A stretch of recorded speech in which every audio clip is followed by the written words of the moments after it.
Okay, so in addition to the discussion on the Commonwealth, so Hobbes emphasized that the Commonwealth was created through the consent of the multitude. So these multitudes of the subjects should be represented well by the assemblymen whom they voted for.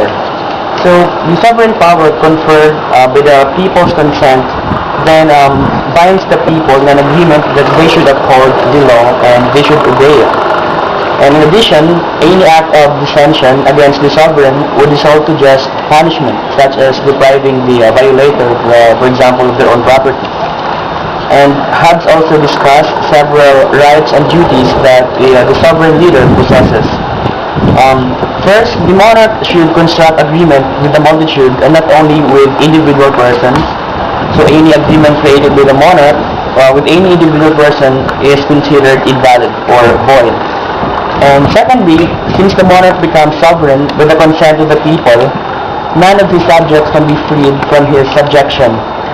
And next, the person who dissent against the monarch should observe his action, and this also means that he is doing violation against the rest of the multitude, so he would be destroyed. And in addition, the sovereign should not be also blamed by any of the subjects in any circumstances or in cases of injury, because it is the subjects who created the sovereign, so therefore it is impossible to do injury to one's self. So the sovereign cannot be put to death by his subjects, because one cannot punish another for the action that he himself committed. Because you can see, it is the subjects or the people who constructed the sovereign, so they have nothing to blame for but except themselves. Moreover, the monarch can also decide or judge what opinions are adverse or which ones are contributing to peace. Likewise, who should be trusted and up to what extent should those people be trusted. And he should only cater to all opinions and doctrines which is necessary for peace in such a way that they will be able to avoid civil war. And of course, finally, the monarch has the right of judicature, or for example, to give decisions in cases of conflict or controversies involving his constituents or the subjects. So, lastly, it is very important to understand that the rights that mentioned earlier, possessed by the monarch, is inseparable to the monarch or to the sovereign. So it always goes together. That's it. Okay, so after we have established the rights of the sovereign, we will now talk about the liberty of the subject. So, according to Hobbes, the liberty of a subject lies only in those things which the sovereign has pretermitted. For example, the liberty to buy or to sell, to choose their own abode or their own diet. So those are the limits. But this does not mean that the sovereign power of life and death is either abolished or limited, because there is actually nothing that the sovereign representative can do to a subject which can properly be called injustice or injury, because every subject is author of every act the sovereign does. And for example, on that point, for example, the killing of Uriah by David. So the injury was not actually done by David to Uriah, because the right to do what David pleased was given to him by Uriah himself.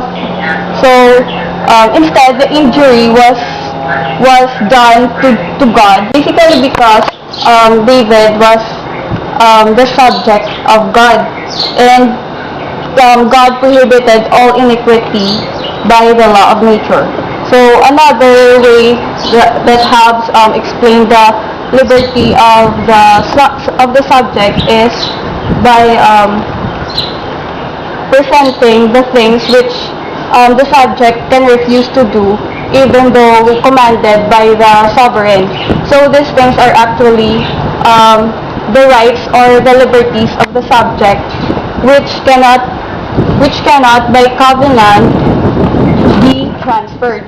For example, a man's liberty to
So, civil laws are the laws that men are therefore bound to observe because they are members of the so-called Commonwealth.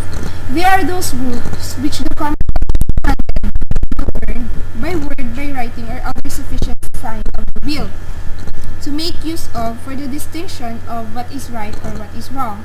That is to say, of what is contrary and what is not contrary to the rules that are established.